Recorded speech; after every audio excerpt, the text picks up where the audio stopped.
하나님은 질서의 하나님이세요. 하나님은 자신이 만든 그 질서 안에서 이 세상을 운행하시고 섭리하세요.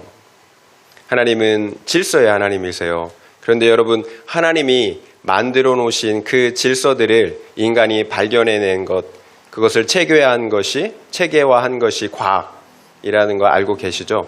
하나님의 그 질서들을 발견해내어서 체계화한 것이 과학이에요. 그래서 이 세상은 과학 법칙에 의해서 움직이게 됩니다. 반드시 과학 법칙대로 움직이게 되어 있어요.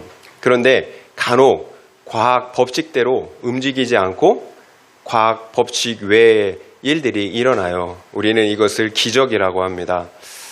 하나님께서 기적을 행하신다라는 거예요. 여러분, 그렇다면 한번 생각해 보세요. 하나님의 입장에서 자신이 만들어 놓은 그 질서를 어기면서까지 행하시는 기적이 있다면 그 사건은 분명히 하나님께는 굉장히 급하고 중요한 일일 거예요. 오늘 본문에서 그 급하고 중요한 일이 무엇인지를 말씀하고 계세요. 그러니까 하나님은 언제 기적을 행하실까요? 그러니까 하나님께 정말로 급박하고 중요한 일은 무엇일까요? 오늘 본문 말씀을 통해서 함께 살펴보도록 하겠습니다. 1절 2절 말씀 읽어볼게요. 1절 2절이에요.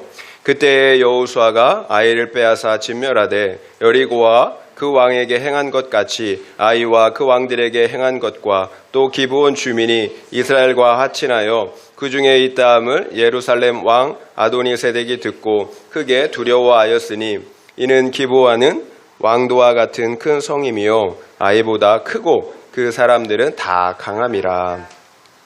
그때의 예루살렘 왕 아도니세덱이 듣고 크게 두려워하였다고 합니다. 무엇을 들었기 때문에 이렇게 두려워했을까요? 이스라엘이 여리고성뿐만 아니라 아이성까지 그 왕들까지도 다 진멸했다라는 소식을 들었기 때문이에요.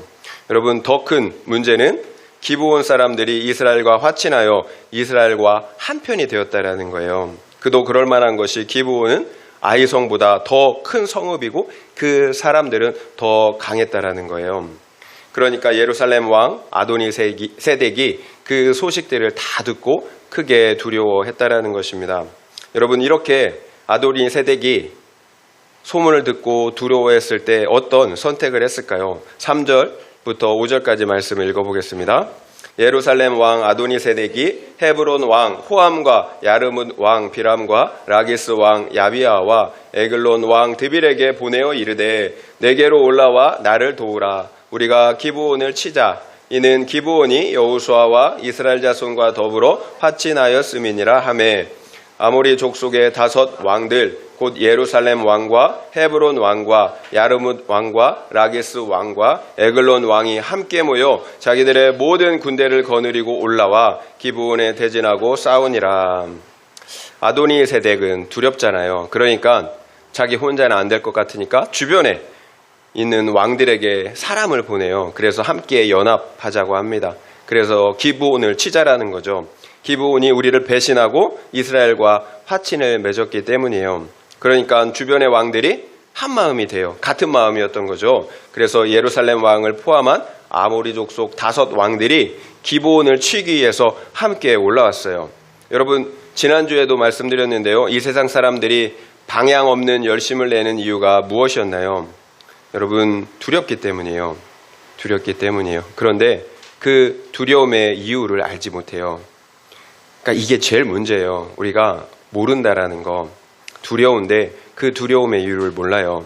생명 되시는 하나님과 단절되었기 때문인데, 그래서 그 안에 생명이 없기 때문인데 그 두려움의 이유를 모른다라는 거예요. 그러니까 여러분, 무조건 목적도 없고 방향도 없는 열심을 내는 거예요. 그래서 무조건 성공하고 무조건 행복하려는 거예요. 이것이 이 세상의 방향이에요. 그런데 문제는 믿는다고 하는 우리들 역시 그처럼 목적도 없이 방향도 없이 살아가고 있다라는 거예요. 그래서 우리가 점검을 해야 되는 거죠. 내 삶의 목적은 무엇입니까? 이 땅에서 행복하고 성공하는 것이 목적인가요? 아니면 영원한 하나님의 나라, 하나님의 영광이 목적인가요? 내 삶의 목적이 무엇인지 여러분 분명해야 되겠죠. 그리고 내 삶의 목적이 무엇인지 점검해 보는 방법이 있어요. 나의 성공과 행복에 방해가 되는 모든 사람들이 혹시 내 원수와 대적이 되시나요? 그래서 미워하고 대적하고 있지는 않습니까? 그렇다면 내 삶의 방향과 목적을 잃어버린 거예요. 그래서 이 땅에 성공과 행복을 위해서 살고 있는 것입니다. 여러분, 그러면 두려워요. 여유가 없어요. 생명 되시는 하나님과 그 관계가 여러분 온전하지가 않기 때문이에요. 생명 되신 하나님과 관계에 문제가 있는 거예요. 단절된 거죠. 여러분, 그래서 여러분 기브온 사람들을 죽이려고 하는 거예요. 여러분, 내 삶의 목적과 방향을 잃어버렸어요. 그러면 무조건 성공해야 되고 무조건 행복해야 돼요. 그런데 나를 방해하는 사람이 있단 말이에요. 그러면 그 사람이 원수와 대적이 되는 거예요. 여러분, 더 늦기 전에 우리가 나의 삶의 방향을, 여러분 목적을 점검해 봐야 합니다. 6절 말씀 읽어보겠습니다. 6절이에요. 기브온 사람들이 길갈 진영에 사람을 보내어 여호수아에게 전하되 당신의 종들 돕기를 더디게 하지 마시고 속히 우리에게 올라와 우리를 구하소서. 산지에 거주하는 아모리 사람의 왕들이 다 모여 우리를 치나이다 하매. 기브온 사람들이 길갈에 머물고 있는 여호수아에게 사람들을 보냈어요. 빨리 와서 자신들을 구원해 달라라는 거죠. 아모리 왕 5 왕들이 합세해서 지금 기브온을 공격해요. 그러니까 지금 빨리 와서 자신을 구해 달라라는 거죠. 기브온 사람들은 살려고 하나님께 항복을 했는데 다른 가나안 족속들이 오히려 하나가 되어서 자신들을 죽이려고 한다라는 거예요. 기브온 사람들이 이런 상황들을 예상했을까요? 여러분, 아마 생각 못했을 거예요. 우리는 예수를 믿으면 모든 일이 잘 될 거라고 생각해요. 재물의 복도 받고 건강도 좋아지고 가정도 화목해지고 자녀들도 잘 되고, 이것이 우리가 예수를 믿을 때 바라는 바들이에요. 그러나 실제로는 어떤가요? 그렇지 않죠. 예수님의 말씀을 들어보겠습니다. 요한복음 15장 18절에서 19절 말씀이에요. 세상이 너희를 미워하면 너희보다 먼저 나를 미워한 줄을 알라. 너희가 세상에 속하였으면 세상이 자기의 것을 사랑할 것이나 너희는 세상에 속한 자가 아니요 도리어 내가 너희를 세상에서 택하였기 때문에 세상이 너희를 미워하느니라. 세상이 너희를 미워하면 너희보다 먼저 나를 미워한 줄 알라. 여러분, 무슨 말씀이세요? 기본적으로 이 세상은 하나님과 그의 아들 예수 그리스도를 미워하고 대적한다라는 거예요. 그래서 예수를 믿는 너희들 역시 미워한다라는 거예요. 그 이유가 무엇입니까? 만약 너희가 이 세상에 속하였다면 이 세상이 너희를 사랑했을 거라고 말해요. 결국 소속의 문제인 거죠. 이 세상이 믿는 자들을 미워하는 이유는 우리가 이 세상에 속하지 않고 하나님께 속하였기 때문이에요. 주님께서 우리를 이 세상에서 택하여 자신의 소유로 삼아 주셨기 때문이에요. 결국 이 세상 사람들이 우리 믿는 자들을 미워하고 박해하는 것은 당연한 거예요. 서로 속해 있는 나라가 다르기 때문이에요. 여러분, 나라가 달라요. 세상 나라는 하나님을 반역한 나라예요. 주님은 그런 우리를 그곳에서 어떻게 해요? 빼내었어요. 그래서 자기의 것, 하나님의 나라 백성 되게 해주셨다라는 거예요. 그러니 당연히 미워하겠죠. 여러분, 이 사실을 알아야 합니다. 우리는 이 세상에서 환영받는 존재들이 아니에요. 그래서 예수를 믿으면 무조건 잘 된다라고 생각하시면 안 돼요. 오히려 박해와 환란이 기다리고 있어요. 여러분, 초대교회 성도들을 보세요. 예수를 믿는다는 이유만으로 삶의 터전을 잃고 집을 잃었어요. 심지어 생명까지 잃어버렸어요. 사람들의 광기 어린 징후 속에서 짐승의 밥이 되기도 하고요. 참수형과 십자가형에 처해지기도 했고요. 그리고 잔인하게 불에 태움받아 죽임 당하기도 했어요. 결국 초대교회 성도들은 이런 박해와 핍박을 피해 평생을 여러분 광야에서 땅속 무덤에서 유리 방황하며 살아야 했다라는 거예요. 여러분, 1, 2년이 아니에요. 평생이에요. 초대교회 성도들은 250년, 대략 250년을 이처럼 끔찍한 박해 가운데 살아야 했다라는 거예요. 여러분, 이것이 예수를 믿는 믿음의 결과였어요. 그렇다면 예수를 믿을 이유가 없잖아요. 그럼에도 초대교회 성도들이 이 말도 안 되는 환난과 박해 가운데서도 믿음을 지켰어요. 여러분, 미쳐서 그런 걸까요? 그렇죠. 예수한테 미쳤으니까 그런 거죠. 고린도후서 5장 16절에서 18절 말씀 읽어드릴게요. 그러므로 우리가 낙심하지 아니하노니 우리의 겉사람은 낡아지나 우리의 속사람은 날로 새로워지도다. 우리가 잠시 받는 환난에 경한 것이 지극히 크고 영원한 영광에 중한 것을 이루게 함이니 우리가 주목하는 것은 보이는 것이 아니요 보이지 않는 것이니 보이는 것은 잠깐이요 보이지 않는 것은 영원함이라. 그 어떤 환난과 박해 가운데서도 낙심하지 않은 이유가 여기에 있어요. 겉사람은 낡아지지만 거듭난 내 속사람은 날로 새로워졌기 때문이에요. 그래서 잠시 받는 환난의 그 경한 것, 약한 것, 그 약한 것이 지극히 크고 영원한 그 영광에 중한 것을 이룬다라는 사실을 확신할 수가 있었다라는 거예요. 결국 믿는 자들이 주목하고 목적하는 것은 무엇이었나요? 이 땅에 보이는 것이 아니라 보이지 않는 영원한 것이었어요. 보이는 것은 잠깐이지만 보이지 않는 것은 영원하다라는 사실을 알았기 때문이에요. 이것이 초대교회 성도들이 이런 환난과 고통, 죽음의 위협 속에서도 믿음을 지켰던 이유였습니다. 여러분, 250년이에요. 그 환난과 박해, 그 고통의 시간을 어떻게 인내할 수가 있었겠습니까? 내 안에 이 세상에서는 줄 수도 없고 알 수도 없는 영원한 하나님의 나라의 평강이 있었기 때문이에요. 그래서 보이는 이 세상은 잠깐이요 보이지 않는 삶은 영원하다는 사실을 확신할 수가 있었다라는 거예요. 여러분, 이렇게 우리의 신앙은 실제여야 하는 거예요. 실제. 여러분, 실제가 없으면 힘이 없어요. 십자가의 죄사함의 은혜가 실제여야 하고요. 우리 주님이 주시는 영원한 생명, 그 평강이 실제여야 합니다. 솔직하게 어떻게 우리가 이 땅의 고난과 환난과 박해를 이길 수가 있겠어요? 정신력으로 안 돼요. 여러분, 깡으로 안 돼요. 이 세상의 박해와 고난보다 내 안에 더 큰 기쁨의 실제가 있어야 되는 거예요. 우리 주님이 주시는 평강이에요. 그래서 이 세상의 환난과 박해를 이기고 이 세상의 수많은 유혹들을 이기는 것입니다. 내 안에 흔들리지 않는 평강, 주님이 주시는 기쁨이 있기 때문이에요. 영원한 생명이에요. 그것이 영원한 생명이 있기 때문이에요. 그렇다면 왜 초대교회 성도들이 더 특별히 더 많은 고난을 받아야 했을까요? 여러분, 오늘날도 마찬가지죠. 믿는 사람들 중에 북한의 형제들이나 이란의 형제들처럼 여러분 더 극심하게 박해와 핍박을 받는 사람들이 있어요. 여러분, 걸리면 죽어요.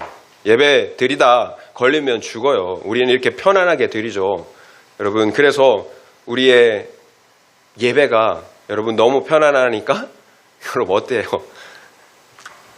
너무 편안하죠. 정말로. 기대감이 없이 드릴 때가 많다라는 거예요. 여러분, 고난과 환난이 있으면 여러분 예배 드리는 게 너무 소중해요. 하나님을 만나는 게 너무 소중해요. 자기 전부를 걸어서 드리는 거잖아요. 그러니까 얼마나 소중하겠어요. 그런데 오히려 여러분 자유가 있을 때는 어떤가요? 뭐 안 드려면 어때? 한 번쯤 빠지면 어때? 여러분, 고난을 통해 성도들의 신앙과 삶이 여러분 더 거룩해지고 정결해진다라는 거예요. 고난이 많은 곳에 하나님의 위로와 평강이 더 넘친다라는 거예요. 그래서 우리를 하나님께서 조금도 부족함이 없는 그 거룩함으로 우리를 연단하신다라는 거예요. 온전하게 해주신다라는 거예요. 그래서 성경은 고난이 유익이라고 말씀하세요. 여러분, 이 땅을 살지만 천국을 더 분명하게 누리게 되는 거예요. 여러분, AD 313년에 콘스탄티누스 대제가 기독교를 공인했어요. 그 전까지만 해도 엄청난 박해가 있었는데 이 콘스탄티누스 대제라는 이분이 AD 313년에 기독교를 공인했어요. 그리고 얼마 지나지 않아 기독교는 국교가 됐어요. 국교. 공인뿐만이 아니라 국교가 됐어요. 핍박받던 종교에서 기독교는 제국 내에서 유일한 종교가 됐다라는 거예요. 유일한 종교. 그런데 여러분, 그 이후에 어떻게 된 줄 아십니까? 기독교가 오히려 타락하기 시작했어요.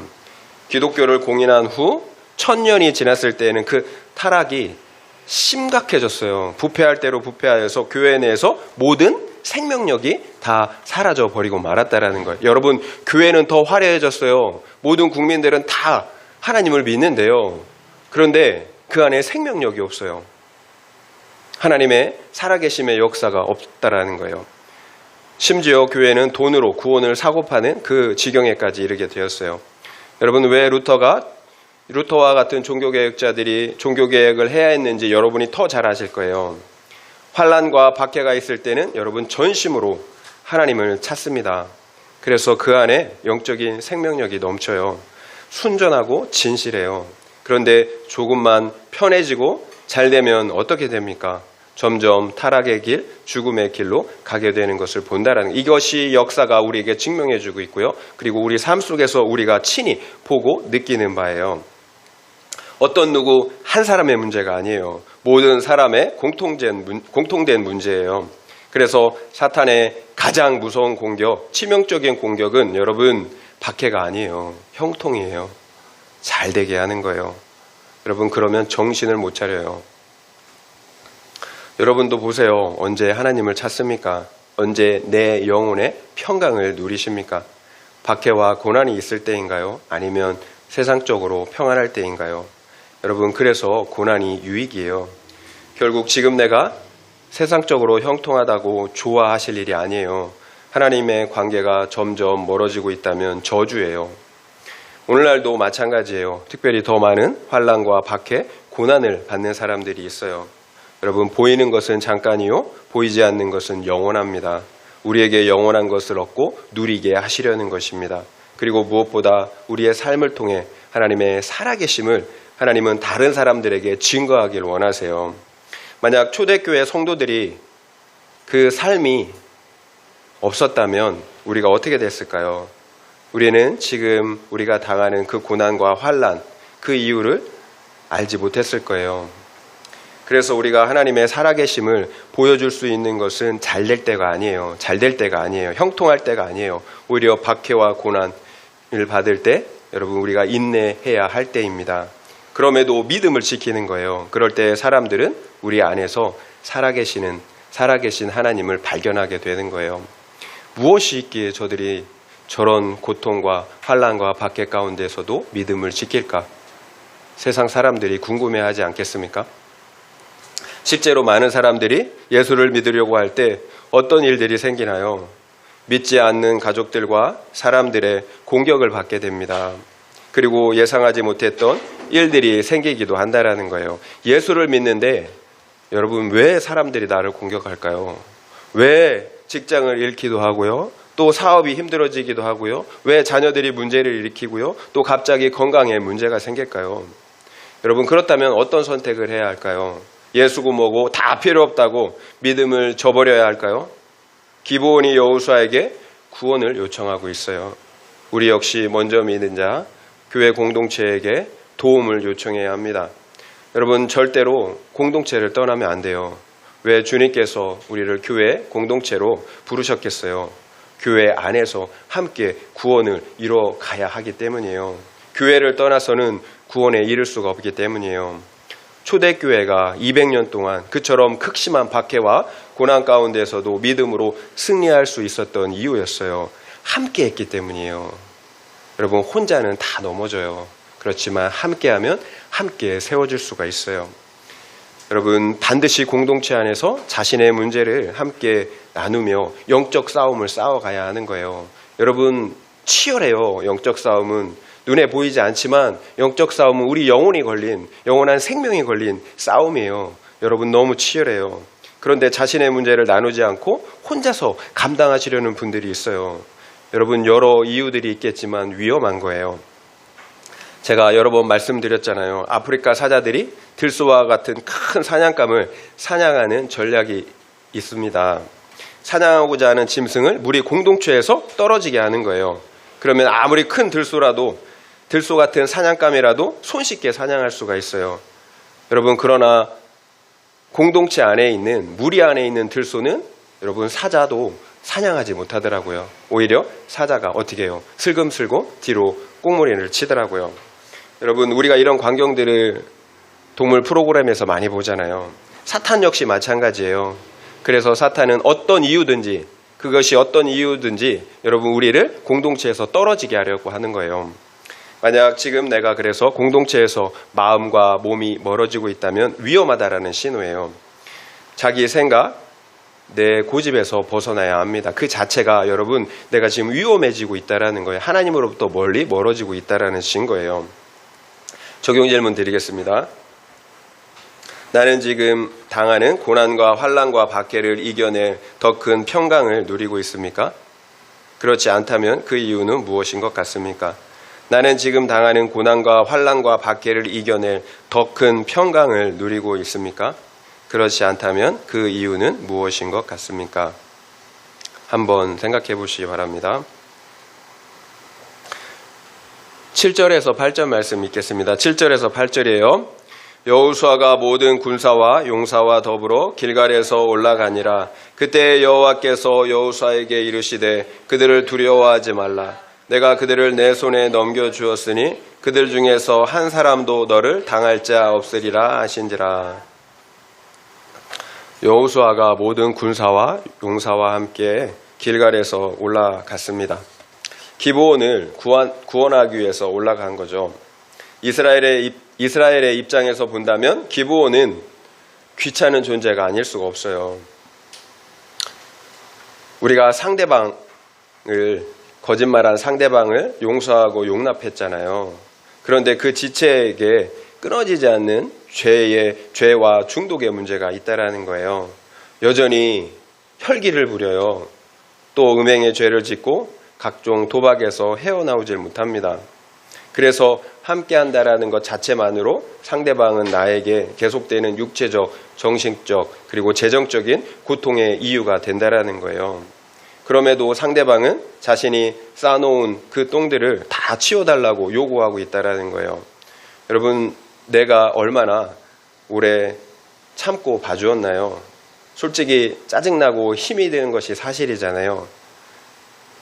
그런데 그 상대방이 요구를 해요. 도와달라는 거예요.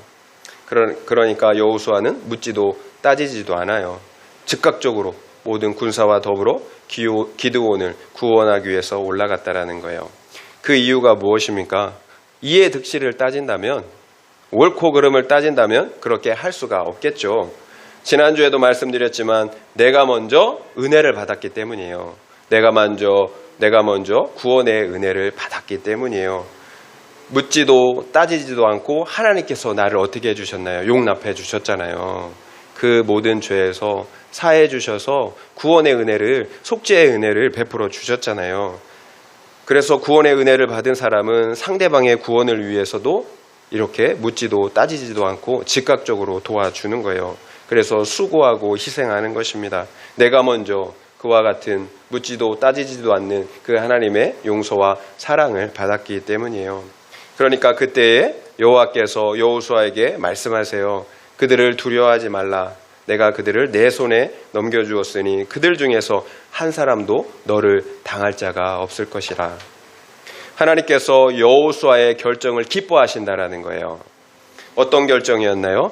한 영혼의 구원을 위한 결정이에요. 그 영혼의 구원을 위해서 수고하고 희생하며 싸우는 것입니다. 그래서 하나님께서 기브온을 치려는 아모리 왕들을 내 손에 다 넘겨주었다라고 말씀하시는 거예요. 그와 같은 결정을, 영혼 구원을 위한 결정을 하나님이 기뻐하신다라는 거예요. 여러분, 상대방에게 많은 빚이 있나요? 성질이 지랄 같은가요? 끊을 수 없는 도박이 있나요? 그래서 여러분이 많이 힘드시죠? 얼마나 힘이 들겠어요? 그런데 하나님께서 두려워하지 말라라고 말씀하세요. 내가 그들을 내 손에 넘겨주었다라고 말씀하세요. 그들 중에서 한 사람도 너를 당할 자가 없을 것이라고 말씀하세요. 여러분이 감당할 수 없을 것 같은 그 환경과 사람을, 그리고 그 완악한 죄악들을 여러분 하나님께서 여러분의 손에 넘겼다라고 말씀하고 계신다라는 거예요. 여러분, 이 말씀을 하나님의 음성으로 듣길 바랍니다. 여러분, 이 말씀을 여러분 하나님의 음성으로 듣기를 바라요. 그들을 두려워하지 말래요. 내가 그들을 다 내 손에 넘겨주셨다고 말씀하세요. 그들 중에 한 사람도 너를 당할 자가 없을 것이라고 말씀하세요. 큐티인을 보면 제일 앞에 날마다 큐티하는 사람들 코너가 있잖아요. 이번 달 7월 8월을 보면 사이코패스 남편도 우울증 안에도 예수님을 만나면 고침받고 살아납니다 라는 제목으로 여러분 한 가정이 살아난 이야기를 이렇게 소개하고 있더라고요. 여러분 우리가 사이코패스가 어떤 사람인지 알잖아요. 반사회적 인격장애, 여러분 불치병이에요. 그런데 그런 사람까지도 고침받고 살아났다라는 거예요. 남편분이 소그룹 모임에서 아내의 불안과 그리고 우울, 그리고 아내의 우울과 불안, 그리고 아들의 틱에 관한 문제를 나누었다고 합니다. 그랬더니 다른 지체들이 아내와 아들뿐만 아니라 당신도, 남편 역시도 정신과 진료를 받아보라고 했다라는 거예요. 여러분 받아보니까 어때요? 충격적인 결과, 반사회적 인격장애, 사이코패스. 진료한 의사는 도덕 점수가 너무 낮다고 약으로도 치료할 수 없다라고 말했다라는 거예요. 그런데 이런 사람이 변했잖아요. 남편분이 교회 다니면서 말씀을 듣고 자신이 100% 죄인인 것을 깨닫게 되자 변화가 생겨났어요. 다시 검사하니까 아무 문제가 없다라는 거예요. 그리고 몇 년 후에 다시 검사했는데도 여전히 동일하게 아무 문제가 없다라고 정상으로 여러분 결과가 나왔다라는 거예요. 그런데 이분이 이렇게 말해요. 자신은 그저 모든 공예배에 참석하며 죄를 회개했을 뿐이다. 죄를 회개했을 뿐이다. 그래서 나 같은 사이코패스도 구원해 주셨으니까 이 세상에서 구원받지 못할 사람이 단 한 사람도 없다라고 이렇게 단언하더라고요. 이분이 이처럼 치유받고 구원받을 수 있었던 이유가 무엇인가요? 여러분, 먼저 은혜 받고 구원받은 아내가 있었어요. 아내가 구속사의 말씀을 듣고 먼저 회개했다라는 거예요. 그래서 그 아내분이 사이코패스인 남편의 구원을 위해서 여러분 여호수아처럼 수고하고 싸운 거예요. 여러분 그냥 된 게 아니에요. 여호수아가 기브온을 구원하기 위해서 수고하고 싸운 것처럼 이 아내분이 이 남편 사이코패스의 구원을 위해서 여러분 수고하고 영적 싸움을 싸운 거예요. 여러분 생각해 보세요. 극단적으로 이기적인 사이코패스, 이 사람과 함께 사는 게 쉬웠겠어요? 사람이 사람을 바꿀 수가 없어요. 그 어떤 누구도 다른 사람을 바꿀 수가 없어요. 그러면 누가 바꾸나요? 오직 십자가의 복음, 구속사의 말씀만이 사람을 바꿀 수가 있어요. 여러분 이 사실을 잊지 말아야 합니다. 그래서 상대방에게 여러분 잔소리할 필요도 없고 다툴 필요도 없어요. 내가 못 바꿔요. 말씀의 능력, 복음의 능력을 믿으셔야 합니다. 말씀의 자리에 있게 하셔야 되는 거예요. 말씀만이, 복음만이 그 사람을 변화시킬 수 있기 때문에, 그 사람을 살릴 수 있기 때문에 여러분 말씀만이 능력이에요. 예배의 자리, 큐티의 자리, 큐티 나눔의 자리에 여러분 있게 하면 되는 거예요. 여러분 애쓸 필요 없어요. 여러분 지혜로운만 말이 할 필요도 없어요. 안 듣는데 얘기하면 뭐 하겠어요. 여러분 말씀에 듣는 자리에 있게 하는 거예요. 그러면 말씀이 일하세요. 십자가의 복음이 그 사람을 변화시켜요. 왜 저 사람은 그렇게 교회를 오래 다녀도 변하지 않을까요? 또 나는 왜 변하지 않을까요? 다른 사람은 풍성한 은혜를 누리고 있는 것 같은데 나는 왜 은혜를 누리지 못할까요? 여러분 말씀의 자리에 있지 않기 때문이에요. 내 죄를 회개하지 못하기 때문이에요. 진정한 회개가 없기 때문이라는 거예요. 회개하지 않는 사람은 결코 변하지 않아요. 여러분 십자가는 우리에게 회개를 요구해요. 내 죄 때문에 하나님이 죽으셨어요. 그런데 뻔뻔하게 나는 거룩하다고 의롭다라고 얘기할 수가 있나요? 십자가는 우리에게 회개를 요구해요. 내 죄를 보고 인정할 것을 요구한다라는 거예요. 회개하지 않은 사람은 변하지 않아요. 말씀의 자리에 있을 때 우리의 죄가 드러나고 회개하게 됩니다. 여러분 내 죄가 인정되는 사람, 그래서 회개하고 복음을 영접한 사람은 사이코패스라도 변해요. 이것이 복음의 능력이에요. 그래서 영적인 싸움, 영혼구원의 싸움에서 우리가 승리하는 길은 오직 하나님의 말씀, 십자가 복음의 능력을 의지하는 것뿐이에요. 여러분 그런데 내가 그 십자가의 능력을 경험하지 못했는데 확신할 수가 없잖아요. 내가 경험하면 확신하고 영적 싸움을 싸우는 거예요. 내가 은혜를 받으면 내가 확신하고 영적 싸움을 싸우는 거예요. 그런데 내가 그 은혜를 경험하지 못했으니까 복음의 능력을 내가 신뢰할 수가 없으니까 그처럼 영적 싸움을 싸울 수가 없는 거예요. 그래서 내가 먼저 은혜 받아야 되는 거예요. 내가 먼저 회개하고 복음의 능력을 경험해야 하는 것입니다. 9절부터 11절 말씀 읽어드릴게요. 9절 함께 읽겠습니다. 9절부터 11절이에요. 여호수아가 길갈에서 밤새도록 올라가 갑자기 그들에게 이르니 여호와께서 그들을 이스라엘 앞에서 패하게 하심으로 여호수아가 그들을 기브온에서 크게 살육하고 벳호론에 올라가는 빌타알에서 추격하여 아세게와 막대가까지 이르니라. 그들이 이스라엘 앞에서 도망하여 벳호론의 비탈에서 내려갈 때에 여호와께서 하늘에서 큰 우박 덩이를 아세가에 이르기까지 내리심에 그들이 죽었으니 이스라엘 자손의 칼에 죽은 자보다 우박에 죽은 자가 더 많았더라.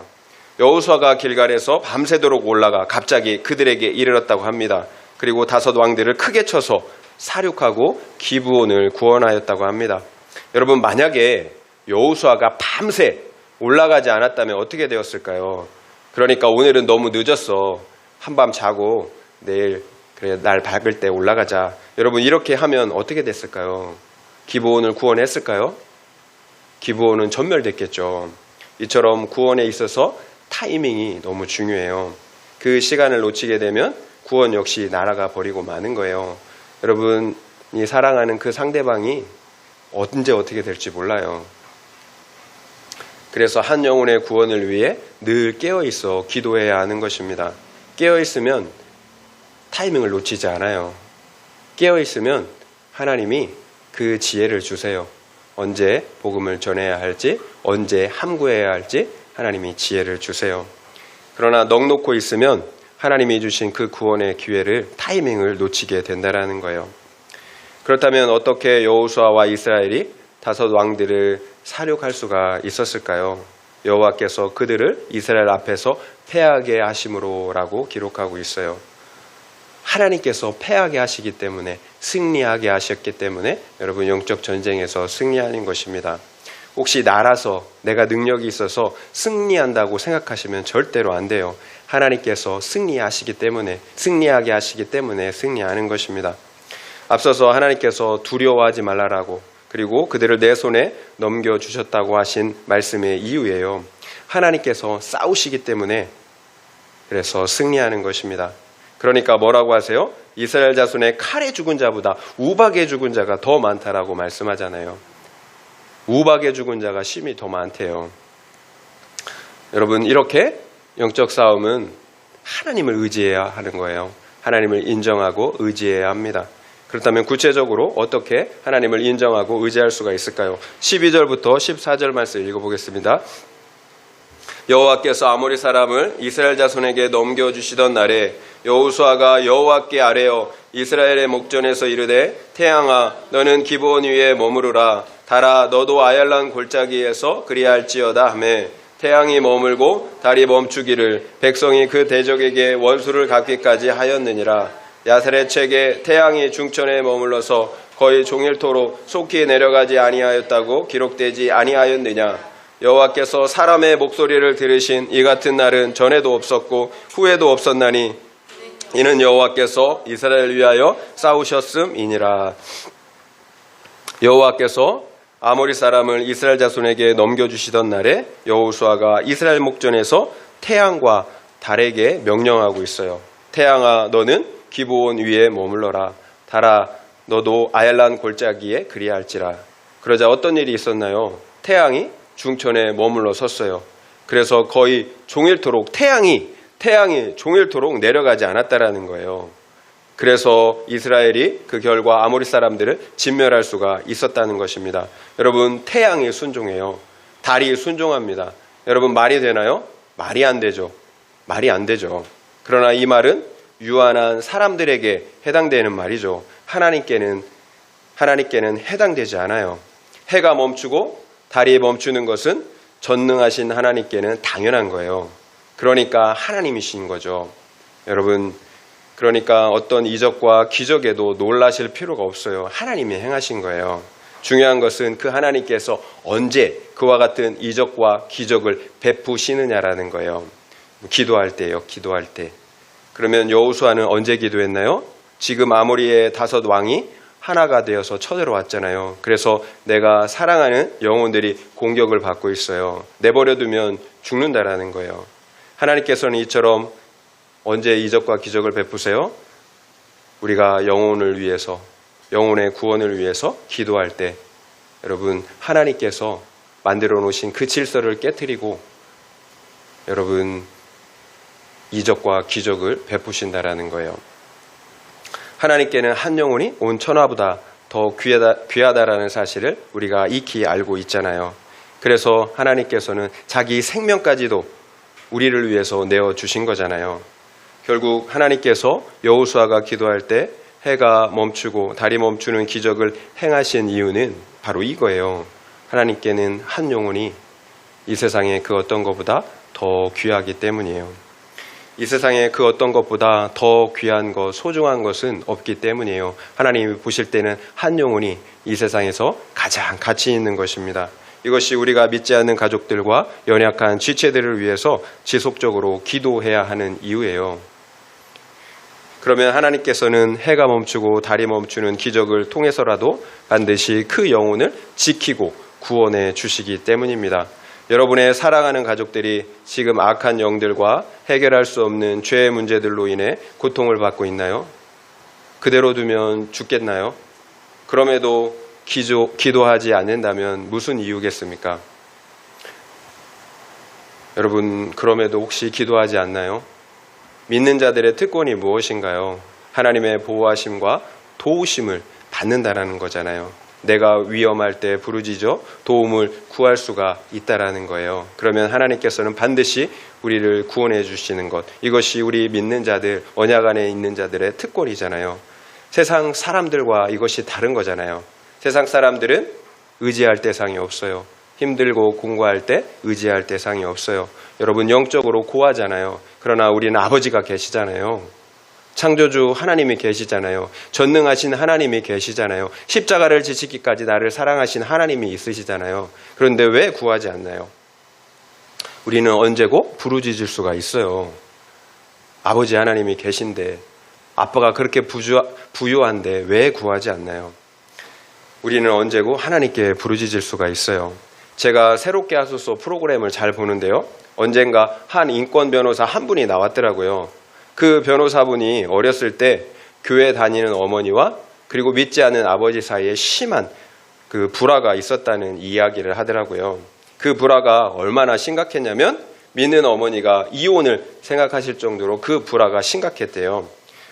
그런데 그 어머니가 언제나 그 새벽 기도를 하셨던 분인데요. 그때에도 이혼해야 말지, 해야 할지 말아야 할지를 이렇게 기도를 하고 계셨다고 합니다. 그런데 그 당시에 꿈속에서 한 장면을 보여주셨대요. 악한 영이 어머니의 뒤에 있는 세 자녀들을 해치려고 하는데 못하는 거예요. 그러면서 하는 말이 어머니를 지목하면서 얘만 없으면 쟤네들을 다 해칠 수가 있는데 얘가 너무 강해서 해칠 수가 없다라는 말을 하더라는 거예요. 그러면 어머니가 이혼했겠나요? 못하죠. 지금은 그 아버지까지도 예수를 믿어서 장로님이 되었다고 하더라고요. 여러분, 기도하면 하나님이 이렇게 일하세요. 그래서 악한 사탄이 내가 사랑하는 영혼의 머리털 하나 건드릴 수가 없다라는 거예요. 하나님이 지키시고 돌보시고 구원하시기 때문이에요. 그래서 존 낙스라는 분은 이런 말을 했어요. 기도하는 한 사람이 기도하지 않은 한 민족보다 강하다. 한 민족, 한 나라보다 기도하는 한 사람이 강하다라는 거예요. 기도하지 않는 한 민족, 여러분, 한 사람, 기도하는 한 사람을 당할 수가 없어요. 왜 그럴까요? 아무리 사람이 많아도 유한한 인간이잖아요. 어떻게 하나님을 이길 수가 있겠어요?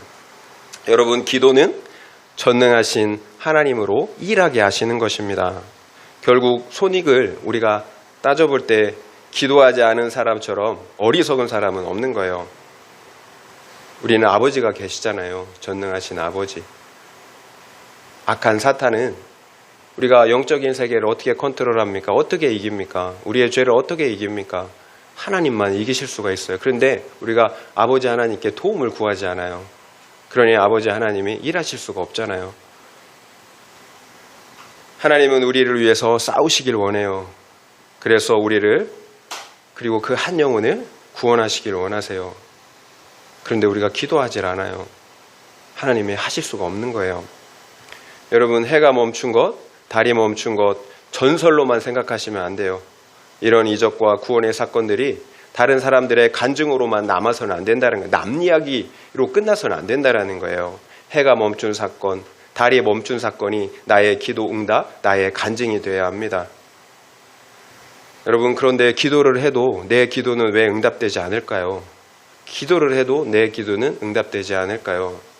야고보서에서 그 이유를 말씀해 주잖아요. 너희가 받지 못함은 기도하지 않기 때문이래요.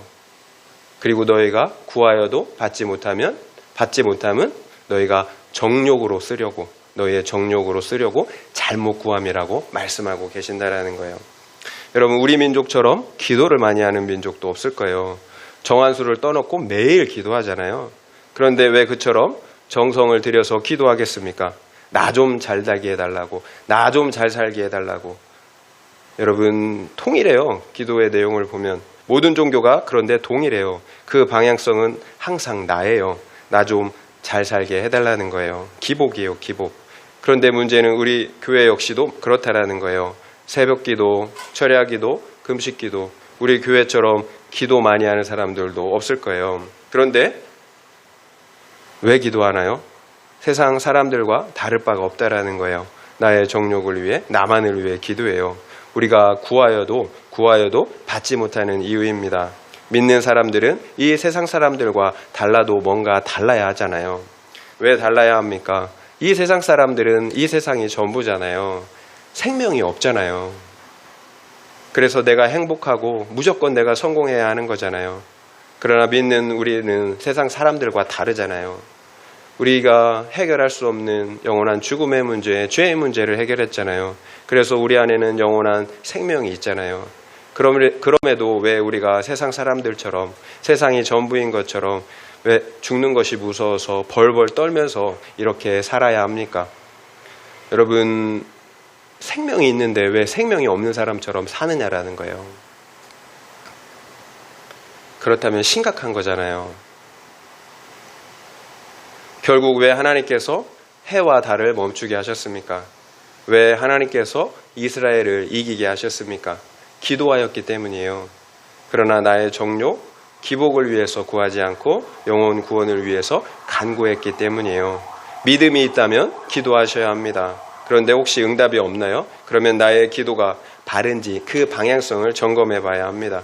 우리의 싸움은 이 세상에서 얼마나 많은 부와 명예, 성공을 얻는 것이 아니에요. 가나안 땅, 곧 하나님 나라를 얻는 것이기 때문이에요. 절대 기복이 아니에요. 여러분, 우리가 이 세상에서 구해야 할 것은 절대로 잠시 잠깐 있다 사라질 이 세상의 복이 아니라는 거예요. 영원한 생명, 하나님 나라, 거룩과 구원이 우리 인생의 이유이고 목적이라는 거예요. 여러분, 우리는 다 저주받아 죽어야 할 인생들이잖아요. 사탄은 그것을 너무 잘 알고 있는데 우리는 자꾸 그것을 망각하며 살아간다라는 거예요. 여러분, 하나님은 우리의 기도를 들으시길 원합니다. 그런데 어떤 기도를 원하십니까? 한 영혼의 구원을 위해서 기도하기를 원하세요. 그러면 하나님께서는 자신이 만들어 놓은 그 질서를, 과학 법칙을 깨트려서 기적을 일으켜서라도 그 기도를 응답하신다라는 거예요. 그래서 반드시 그 영혼을 구원하신다라는 거예요. 왜 그래요?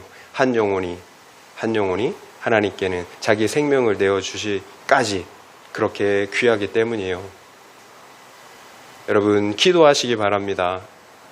그리고 말씀의 능력을 믿으시기 바랍니다. 그러면 하나님께서 반드시 승리하게 하세요. 그리고 천하보다 귀한 그 영혼을 반드시 구원해 주십니다. 이런 은혜가 있기를 예수님의 이름으로 축원드립니다.